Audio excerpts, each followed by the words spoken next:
Ya, Assalamualaikum warahmatullahi wabarakatuh. Selamat datang di mata kuliah probabilitas dan statistika. Kali ini kita akan membahas tentang jenis-jenis uji hipotesis.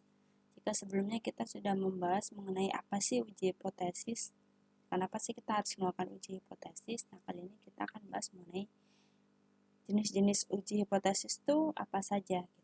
Walaupun tentu saja tidak semua jenis uji hipotesis akan dibahas karena ada banyak sekali jenis uji dalam statistika dan yang memang kegunaannya juga beragam. Kali ini kita hanya akan membahas jenis uji yang sifatnya paling dasar dan segeneral mungkin. Tuh. Nah, ini adalah materinya yang akan kita bahas di kali ini adalah dua ini saja, yaitu uji hipotesis harga rata-rata dan uji hipotesis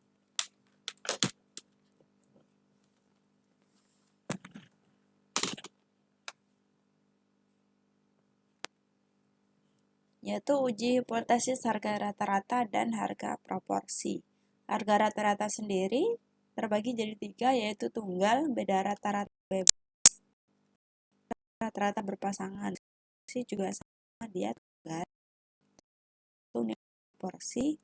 Kemudian yang kedua adalah beda proporsi. Jadi dua proporsi yang dibandingkan, apakah dua proporsi ini beda atau sama secara statistika. Gitu. Oke, kemudian ini yang pertama yaitu uji hipotesis harga rata-rata tunggal. Artinya hanya satu nilai rata-rata yang dibahas di sini, hanya satu sampel yang dicari rata-ratanya. Maka hipotesisnya adalah apakah rata-rata sampel tersebut mewakili rata-rata populasi. Mu-nya sama dengan mu 0. Nilai rata-rata populasi sama dengan nilai rata-rata dari sampel yang kita dapat. Gitu. Contohnya adalah rata-rata nikotin dalam rokok. Tapi yang diambil nikotin dalam rokok. Rokok kan ada banyak ya. Satu pabrik saja itu bisa menghasilkan ratusan ribu rokok dalam sebulan atau dalam setahun. Tidak mungkin kita menghitung jumlah nikotin dalam rokok tersebut satu persatu. Maka diambil sampelnya. Misalnya diambil sampel N sama dengan berapa gitu. Misalnya 5 sampel rokok. Maka kalau dari ini ketemu rata-ratanya sekian, apakah rata-rata dari 50 sampel rokok ini bisa mewakili rata-rata dari seluruh rokok yang ada yang diproduksi oleh pabrik tersebut? Ini adalah uji hipotesis harga rata-rata tunggal. Contohnya lagi rata-rata tinggi badan mahasiswa UNUJA. Yang diambil sampelnya adalah tinggi badan mahasiswa kelas A. Nah, apakah tinggi badan mahasiswa kelas A mewakili tinggi badan dari mahasiswa UNUJA? Maka UNUJA adalah populasinya. Kemudian kelas adalah sampelnya. A adalah sampel. Ya. Nah, ada dua pilihan untuk menguji, bisa uji T dan bisa uji Z. Uji T kalau nilai sampelnya kecil, yaitu kurang dari 30. Tapi kalau sampelnya cukup besar, 30 ke atas, maka kita bisa menggunakan uji Z. Karena kalau sampelnya besar, kemungkinan dia menjadi normalnya lebih tinggi. Sedangkan kalau dia sampelnya terlalu kecil, kemungkinan dia jadi normal, berdistribusi normal itu sulit. Makanya kita menggunakan uji T. Begitu ya. Kemudian kalau ini adalah satu nilai sampel dengan satu nilai rata-rata. Bagaimana kalau nilai sampelnya ada 2 dan mau kita bandingkan? Kita bisa menggunakan uji hipotesis perbedaan 2 rata-rata. Artinya ada 2 sampel mewakili 2 populasi untuk kemudian dibandingkan gitu. Contohnya, apakah terdapat perbedaan harga beras di Kabupaten Probolinggo dan Situbondo? Jadi ini mau membandingkan harga beras di Kabupaten Probolinggo dan Situbondo. Populasinya ada 2, Probolinggo dan Situbondo. Otomatis sampelnya masing-masing dari masing-masing kabupaten gitu. Kemudian kedua sampel itu dibandingkan gitu. apakah kedua sampel itu mewakili masing-masing kabupaten? Ini ya. Hipotesisnya adalah apakah misalkan dari Kabupaten Probolinggo kita ambil S1, sampel 1, ini sampel S2. Apakah S1, S2 mewakili masing-masing kabupaten? Apakah S1 versus S2 mewakili Probolinggo, Cirebon? Artinya apa-apa kalau saya bilang, oh ternyata kedua sampel ini tidak ada perbedaan harga. Secara statistik dianggap sama harganya. Lalu apakah saya bisa mengatakan bahwa harga beras di Kabupaten Probolinggo dan Situbondo juga tidak ada bedanya? Tuh ya. Itulah kenapa dia hipotesis nolnya adalah mu1 dikurangi mu2 sama dengan 0. Artinya apa? Itu sama dengan mu, tidak ada perbedaan nilai rata-rata. Kalau di sini dia tidak sama dengan 0, berarti ada perbedaan nilai rata-rata. Secara statistik dia dianggap berbeda. Ya. Nah, teman-teman, walaupun ini nilai mu-nya beda banget, misalkan di sini 23.000, di sini 24.000. Ya, secara nominal berbeda ya, beda 1.000. Tapi secara statistik bisa jadi ini sama. Karena apa? Misalnya sama-sama ada di rentang 20.000 sampai 25.000. Sama-sama ada di rentang ini gitu. Secara aturan estimasi dia ada di satu rentang yang sama. Makanya dia dianggap sama secara statistika. Nah, cara mengerjakannya, cara mencari nilai hitungnya sama, pakai uji atau uji T. Tergantung N-nya berapa. Tergantung N-nya berapa. Nah, ini adalah uji rata-rata bebas. Bebas artinya apa? Kedua sampel dan kedua populasi tidak saling berhubungan. Kedua data tidak saling berhubungan. Harga beras di Kabupaten Probolinggo tidak mempengaruhi atau dipengaruhi oleh harga beras di Kabupaten Situbondo. Lalu, data seperti apa yang saling berhubungan? Itu adalah data yang berpasangan. Berpasangan artinya apa? Data yang satu bisa mempengaruhi atau dipengaruhi oleh data yang kedua. Atau dia tidak bisa diotak-atik, tidak bisa diacak-acak pasangannya. Contoh, apakah terdapat perbedaan antara nilai UTS statistika dengan nilai UAS statistika mahasiswa IF? Nah, kalau ini berarti kan kita mau membandingkan nilai UTS mahasiswa dengan nilai UAS mereka. Otomatis, ya pasangannya jelas ya.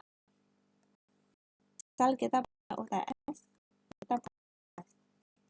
Namanya di sini di CD P, jelas ya, berarti kan Andy misalnya 7 UTS-nya UAS 80, 60, 90, CD 10, UAS-nya 80, 80, ini 85, ini 85, ini 5. Tidak mungkin saya membandingkan UTS-nya Andi dengan UAS-nya Budi. Tidak mungkin saya membandingkan UTS-nya Cindy dengan UAS-nya Evi. Artinya apa? Karena berbeda orang gitu, beda pasangannya. Kalau UTS-nya Cindy saya bandingkan dengan UAS-nya Evi, otomatis tampaknya turun. Tampaknya turun, padahal sebenarnya turunnya tidak sesignifikan itu gitu. Ini kan jadinya tidak apple to apple ya, tidak bisa dibandingkan karena tidak sesuai gitu. Nah, uji perbedaan dua rata-rata yang berpasangan artinya apa? Setiap data satu sudah punya pasangan dengan data di sampel yang kedua. Dia punya pasangan tidak diuji. Makanya yang adalah di karena 70 ke 80 berapa? 60 ke 90 berapa? Di sini di sini 60 ke 90 berarti 50 80 berarti itu ya. Pakai D kita pakainya pakai D. Begitu ya. Dan ini menggunakan T hitung. Kalau T hitung berarti dia pakai D. Dia udah tuh ya. Contoh lainnya misalnya kan dengan tidak mungkin tinggi badan si A dengan kan tidak ada hubungannya itu. Harus yang tinggi badan satu dengan tinggi dengan badan dia sendiri. Tujuannya untuk melihat apakah tubuh si mahasiswa kelas A ini ideal apa tidak. Kalau melihat ideal kan tinggi badan dan contohnya seperti itu. Ada banyak contoh lainnya yang saling berhubungan. Biasanya memang ya subjeknya adalah satu orang yang sama. Kemudian ada dua hal dari si subjek itu yang dibandingkan. Gitu.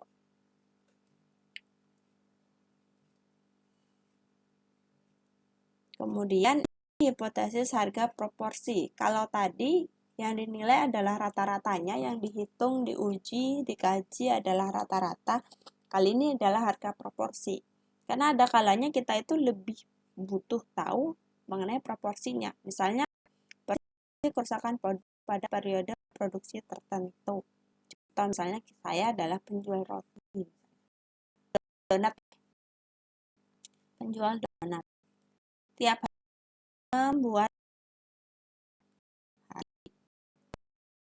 saya sekian. Namanya apa saya yang misalnya hari pertama, 2, 3, 4. Hari pertama saya memproduksi 5 roti. Kemudian yang rusak ada 5 kali. Ini berapa? Seperti kali 50 per 100. 50 dibagi 15.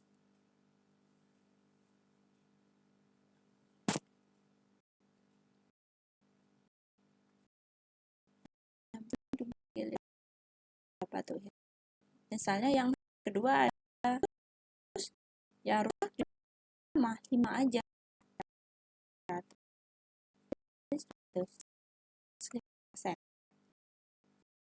Terus dari 50 rata-ratanya setiap dalam sebulan misalnya selalu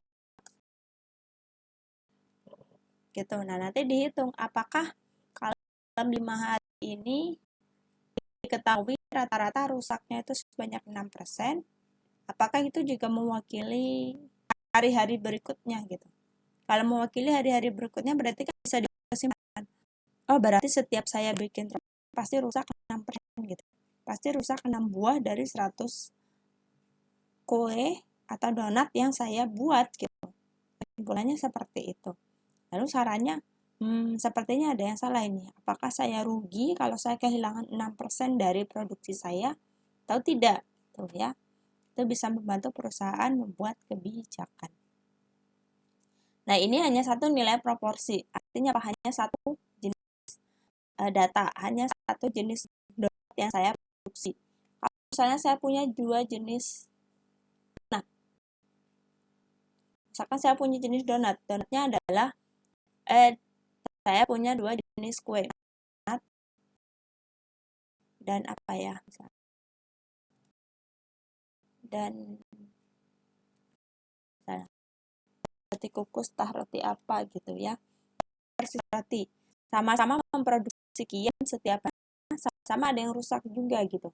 Nah, saya jadi ingin tahu mana antara 2 kue ini ada nanti yang proporsi kerusakannya lebih tinggi. Apakah mereka sama gitu ya. Jadi di sini 1 sama dengan 2 dikurangi sama dengan 0. Tidak ada perbedaan proporsi antara donat dan roti. Jadi kalau donat dan roti ini proporsi kerusakannya dianggap sama. Tuh ya. Ini ada contoh lainnya. Porsi persentase naik profit kedua produk. Jadi misalnya saya ambil 2 donat dan jual roti. Apakah dua jenis kue ini menghasilkan profit yang sama atau ada yang lebih tinggi di antara keduanya? Gitu. Nah, hitungannya akan Z hitung ya.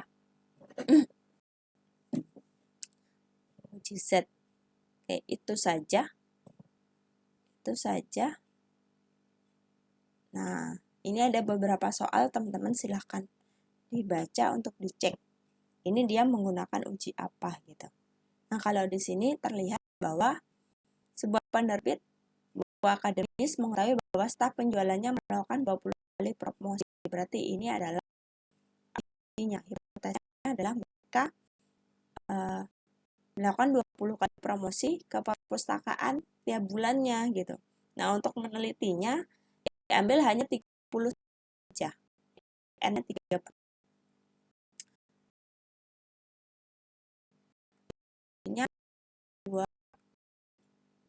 Ini rata-rata hitung promosi 30, berarti ini adalah rata untuk sampel X-nya 20.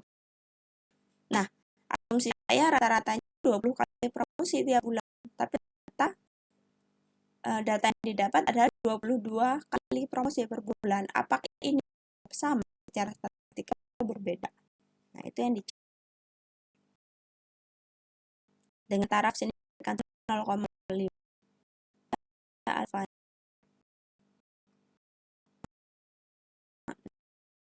itu ya. Apakah dapat menarik kesimpulan bahwa rata-rata hitung per bulannya dari 20 kali atau tidak? Maka tesisnya hasilnya 0 ada dan hipotesis itu dari karena mu 0-nya ini kan mu-nya tadi 20, hipotesis alternatifnya adalah mu 0-nya lebih besar 10. Kenapa? Ternyata X-barnya 22 gitu. Maka hipotesis alternatifnya adalah tidak kan dapat memang rata-rata penjualannya 20, tapi ini ternyata lebih besar dari penjualannya gitu. Hipotesis alternatifnya hitung dengan karena ternyata ini uji rata satu rata itu ya. Kenapa uji? Karena ada 3 data. Kalau kurang dari itu maka kita pakai uji T. Nah, kalau ini silakan dibaca dulu, tapi saya to the point saja. Kali ini jelas ada 2 jenis, A dan jenis B. Dan nilai rata-rata, maka dia adalah uji dari apakah atau rata-rata ya, teman-teman silakan pikirkan sendiri. Apakah jenis A dengan kawan jenis B pembuatannya berhubungan atau saling bergantung atau tidak? Kalau tidak ya berarti dia rata-rata. Tuh ya. Kemudian ini perbedaan upah, selisih upah rata-rata sama ya, masih uji rata-rata ini. Nah, kalau ini diketahui biaya asuransi kesehatan rata-ratanya adalah 15% dari gaji. Hati-hati, walaupun ini adalah 15,5 dari gaji, berupa maka otomatis di sini dia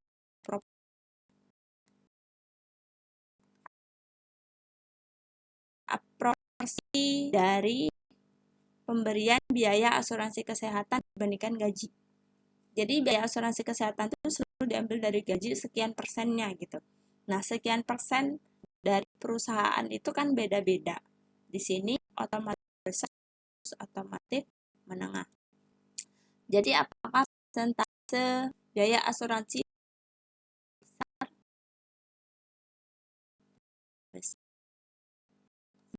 dengan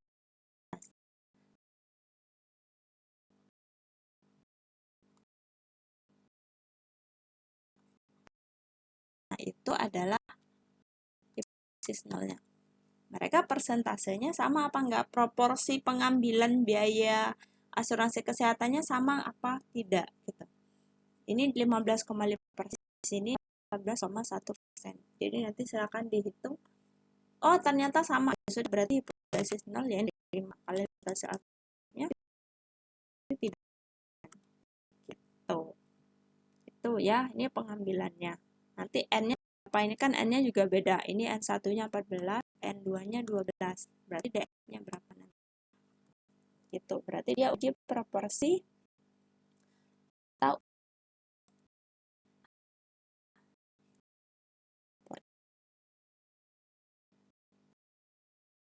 gitu. Ya, beberapa soal lagi yang lain teman-teman silakan coba dibaca, dipahami, dan ditentukan. Uji apa ya ini gitu. Nah, mempelajari ini diharapkan membantu teman-teman mengetahui bagaimana sih cara memahami atau menentukan sebuah masalah itu bisa diselesaikan dengan uji yang mana. Itu saja. Terima kasih. Setelah ini akan ada beberapa materi mengenai soal-soal seperti ini dan bagaimana menyelesaikannya sampai mendapat kesimpulan. Sekian, Assalamualaikum warahmatullahi wabarakatuh.